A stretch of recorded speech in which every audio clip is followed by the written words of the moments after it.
সাবেক প্রধানমন্ত্রী ও BNP chairperson Begum Khaleda জিয়ার প্রতি শ্রদ্ধা জানিয়েছেন তার নাতনি জাইমা রহমান সহ পরিবারের সদস্যরা। মুখে শোনা যাচ্ছে রাজনীতিতে জাইমা রহমানের আগমনের একটি সম্ভাবনা আছে, সেই সাথে ডাক্তার জুবাইদা রহমান কিংবা শর্মিলা রহমান। আপাতত এই খবরটা খুব সাধারণ মনে হবে যে এটা কি এমন গুরুত্বপূর্ণ।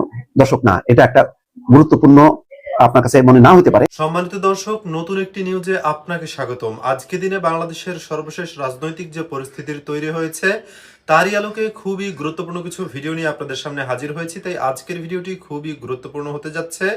সম্পূর্ণ ভিডিওটি দেখলে বাংলাদেশের রাজনৈতিক সর্বশেষ পরিস্থিতি সম্পর্কে খুবই গুরুত্বপূর্ণ কিছু তথ্য পেয়ে যাবেন। তাই ধৈর্য ধরে সম্পূর্ণ ভিডিওটি দেখার অনুরোধ রইল। তার আগে ছোট করে একটি অনুরোধ, আপনারা যদি এই ধরনের আপডেট নিউজগুলো সবার আগে পেতে চান অবশ্যই চ্যানেলটি সাবস্ক্রাইব করে বেল আইকনটি অল করে দিবেন। ইতিপূর্বে যারা সাবস্ক্রাইব করেছেন তাদেরকে অসংখ্য ধন্যবাদ। চলুন দর্শক, একটি লাইক দিয়ে একে একে সেই ভিডিওগুলো দেখে আসি। মুখে শোনা যাচ্ছে রাজনীতিতে জাইমা রহমানের আগমনের একটি সম্ভাবনা আছে, সেই সাথে ডাক্তার জুবাইদা রহমান কিংবা শর্মিলা রহমান, তাদের আসলে রাজনীতিতে আসার কোনো সম্ভাবনা আছে? কথা বললাম আপনাদের কিছুক্ষণ আগেই যে আমাদের মিডিয়া খুব ভাইব্রেন্ট, আপনার মিডিয়া খুব সৃষ্টিশীল, সৃজনশীল, অনেক অনেক কথা চিন্তা করতে থাকে এবং সেটা তারা রাজনীতি বাজারে সেটা আবার কাজও করে। এটা অবশ্য আপনাদের এখানে না, শুধু সারা বিশ্বে একটাই হয়, তবে এখন পর্যন্ত সেরকম কোনো সম্ভাবনা নাই। আপনি নিজে আসলে খুব রাজনৈতিক একটি পরিবার থেকে এসেছেন, আপনি নিজে একেবারে ছাত্র জীবন থেকে রাজনীতি করেছেন। আপনার পরিবারের কারো কি সামনে রাজনীতিতে আসবার কোনো সম্ভাবনা আছে? আমরা এটা তো আমার পক্ষে বলা সম্ভব নয়। আমার পরিবারের তো বলতে আমার দুই মেয়ে আছে। আমার দুই মেয়ের মধ্যে আমার এক ছোট মেয়ে যে এসে রাজনীতির বেশি ঝামেলার মধ্যে যায় না, বুঝতেও চায় না, বলতেও চায় না। বড় মেয়ে একটু সচেতন আছে, সে কি করবে না করবে এটা তার উপরে নির্ভর করে সম্পূর্ণ, যে সে কি করতে চায় এটা সে নির্ভর করে, সে বলবে।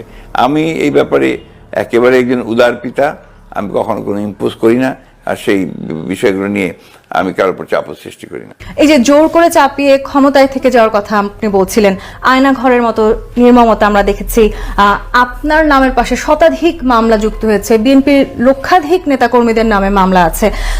মামলার জন্য বা ক্ষমতায় টিকে থাকতে তো এত আয়োজন করা হয়েছে, এভাবে আসলে ক্ষমতা কুক্ষিগত করে টিকে থাকা যে খুবই কঠিন, সেটি নিশ্চয়ই সবাই এখন বুঝতে পারছে। বিএনপির উপলব্ধি জানতে চাই আমি।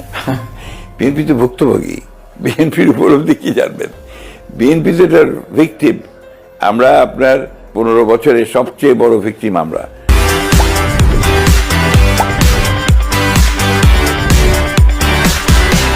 আমাদের প্রায় 60 লক্ষ মানুষের মধ্যে মিথ্যা মামলা হয়েছে। আমাদের প্রায় 20,000-এর মতো মানুষ আপনার নিহত হয়েছে, শহীদ হয়ে গেছে। আমাদের 700 মানুষ গুম হয়ে গেছে। তো এই বিষয়গুলো কিন্তু আমাদের জন্য সবচেয়ে বড় ট্রমা। বিএনপি জনগণের দল তো ওই কারণেই যে বিএনপি কখনো প্রতিহিংসা রাজনীতি করে না। জুলাই গণহত্যা আমরা দেখেছি, এই অভ্যুত্থানের সময় যাদেরকে নির্বিচারে মেরে ফেলা হয়েছে এর মধ্যে প্রায় 12 থেকে 13% শিশু আছে। সেই বিচার তো নিশ্চয়ই আমরা দেখতে চাই। সেটি অন্তর্বর্তীকালীন সরকার শুরু করে যাক কিংবা যে রাজনৈতিক দল এরপরে ক্ষমতায় আসবেন নির্বাচনের মধ্য দিয়ে, তাদের কতখানি আন্তরিকতা থাকবে, বিএনপির কতখানি আন্তরিকতা থাকবে? বিএনপির তো সবচেয়ে বেশি আন্তরিকতা থাকবে, কিন্তু বিএনপি সবচেয়ে বেশি অ্যাফেক্টেড ভিকটিম। বিএনপি আপনাকে বললামই তো কিছুক্ষণ আগে যে আমাদের এই আন্দোলনে, আপনার জুলাই আগস্ট আন্দোলনে কিন্তু আমাদের প্রায় 500-এর উপরে আমাদের ছাত্র দল, যুবদল, শ্রমিক দল, বিএনপির নেতাকর্মী তারা শহীদ হয়েছে। সুতরাং এটা তো বিএনপির একটা দায়িত্ব, প্রধান দায়িত্ব যে বিচার চূড়ান্ত করা, এবং এই বিচার না হলে বাংলাদেশে যে একটা গণতন্ত্রের যে প্রতিষ্ঠান, সে প্রতিষ্ঠান আপনার প্রাতিষ্ঠানিক রূপ পাবে না। সে দেখেছি অনেক রকম প্রত্যাশা আমাদেরকে দেওয়া হয়, অনেক কিছু করা হবে বলে বলা হয়, কিন্তু সেই কথাগুলো আসলে রাখা হয় না। সামনের দিনগুলোতে এই কথাগুলো রাখা হবে কি? আমাদের আপনাকে বললাম না যে আমাদের প্রায় 550 আমাদের শ্রমিক দল, ছাত্র দল, বিএনপি লোক, আমরা দলের এখন এই সরকারে না থেকেও কিন্তু আমরা সেই লোকগুলো চিকিৎসা করছি, চেষ্টা করছি, তাদেরকে সহযোগিতা করার চেষ্টা করছি একটা রাজনৈতিক দল হিসেবে যতটুকু পারা যায়। সুতরাং এটা তো আমাদের কমিটমেন্টের মধ্যেই পড়বে, আমাদের অঙ্গীকার এটা একটা, এবং এটা আমরা অবশ্যই প্রতিপালন করবো। এই 6 মাসে আপনি নিশ্চয়ই দেখেছেন দাবি দেওয়ার হিড়িক, নানান রকম পেশাজীবী সংগঠন থেকে শুরু করে সবাই দাবি দেওয়া নিয়ে নেমেছেন। বিগত 15 বছরের আওয়ামী লীগ সরকারের কাছে এই দাবি দেওয়াগুলো কেন আসলে আমরা তুলে ধরতে পারলাম? ভয়ে, ফ্যাসিজম বলে এটাকেই, ফিয়ার ফোবিয়া তৈরি হয়। আপনার সেটা আওয়ামী লীগ প্রথম থেকেই শুরু করে দিয়েছে, যে কেউ কিছু বলতে গেলে ধরে অ্যারেস্ট করে পাঠিয়ে দেবে, কেউ কিছু লিখলেই তার বিরুদ্ধে মামলা, কেউ কিছু বলতে গুম। কি অমানবিক, কি পৈশাচিক, কি ভয়ঙ্কর! মানে আমার মনে হয় না যে স্বাধীন বাংলাদেশের কোনো মানুষ এগুলো। যুক্তরাষ্ট্রে ন্যাশনাল প্রেয়ার ব্রেকফাস্টে যাচ্ছেন জাইমা রহমান। আপাতত এই খবরটা খুব সাধারণ মনে হবে যে এটা কি এমন গুরুত্বপূর্ণ। দর্শক না, এটা একটা গুরুত্বপূর্ণ আপনার কাছে মনে না হতে পারে, কিন্তু এটা একটা সিগন্যাল। সিগন্যালটা হলো এই যে ব্যারিস্টার জাইমা রহমান, তিনি লন্ডনে পড়াশোনা করে উচ্চশিক্ষায় শিক্ষিত। তো তিনি তারেক রহমানের প্রতিনিধি হয়ে যাচ্ছেন সেখানে।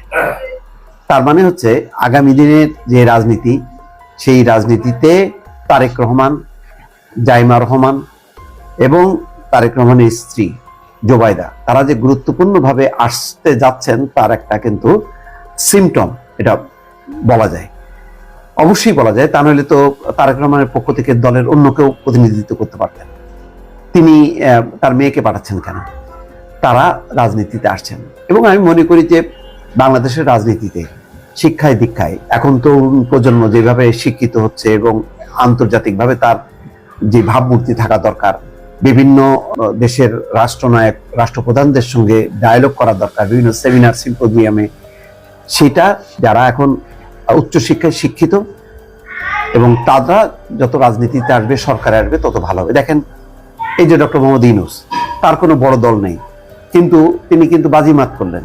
এই যে সুইজারল্যান্ডে গেলেন, ডাভোসে যে 4 দিনে প্রায় 50টা তিনি বৈঠক করতে পেরেছেন। কেন?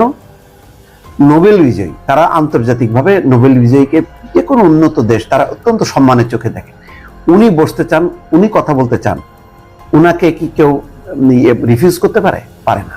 এবং উনি সাবলীলভাবে কথা বলছেন, উনি প্রেস কনফারেন্সে কথা বলছেন, মুক্তভাবে কথা বলছেন, এবং তার সেই মানে কথা বলার সেই শক্তিটা আছে, সেই জ্ঞান গরিমাটা আছে বলেই কিন্তু তিনি ফেস করতে পারছেন। সুতরাং ব্যারিস্টার জাইমা রহমান লন্ডনে যেহেতু পড়াশোনা করেছেন, তিনি নিশ্চয়ই জানেন যে আন্তর্জাতিক যে অনুষ্ঠানগুলো, বিভিন্ন সেমিনার সিম্পোজিয়াম, সেইগুলো কিভাবে ফেস করতে হয়।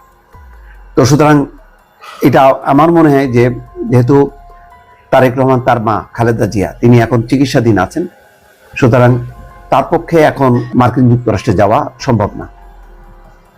সেই হিসাবে তার মেয়েকে পাঠানোটা এটা খুবই ভালো, এবং এর মধ্য দিয়ে একটা সিগন্যালও আসছে যে আগামী দিনের যদি বিএনপি ক্ষমতায় আসে, তাহলে জোবাইদা রহমান বা জাইমা রহমান তারা রিপ্রেজেন্ট করবে বিভিন্ন সেমিনার সিম্পোজিয়াম বা সরকারের পক্ষ থেকে বিভিন্ন দায়িত্ব পালন করবেন। এটা একটা ভালো দিক।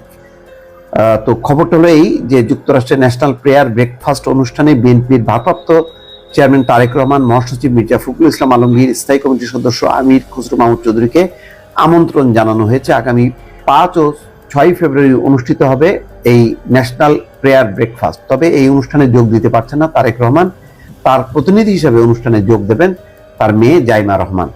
বিএনপির সূত্র বলছে তারেক রহমানের যুক্তরাজ্যের বাসায় অবস্থান করছেন সাবেক প্রধানমন্ত্রী খালেদা জিয়া, সেখান থেকে চিকিৎসা নিচ্ছেন তিনি, তাই ন্যাশনাল প্রেয়ার ব্রেকফাস্টে যেতে পারছেন না তারেক রহমান। নিজে উপস্থিত হতে না পারলেও প্রতিনিধি হিসেবে মেয়ে জাইমা রহমানকে পাঠাবেন এই অনুষ্ঠানে। এই ভিডিওগুলো দেখছিলেন, এই সম্পর্কে আপনাদের মন্তব্য কমেন্টে লিখে পাঠাবেন। ভিডিও ভালো লাগলে চ্যানেলটি সাবস্ক্রাইব করতে ভুলবেন না। এবারের মতো এখানেই বিদায় নিচ্ছি, শীঘ্রই দেখা হবে নতুন কোনো ভিডিও নিয়ে। ততক্ষণ সকলে ভালো থাকুন, সুস্থ থাকুন। আসসালামু আলাইকুম ওয়া রাহমাতুল্লাহি ওয়া বারাকাতুহু।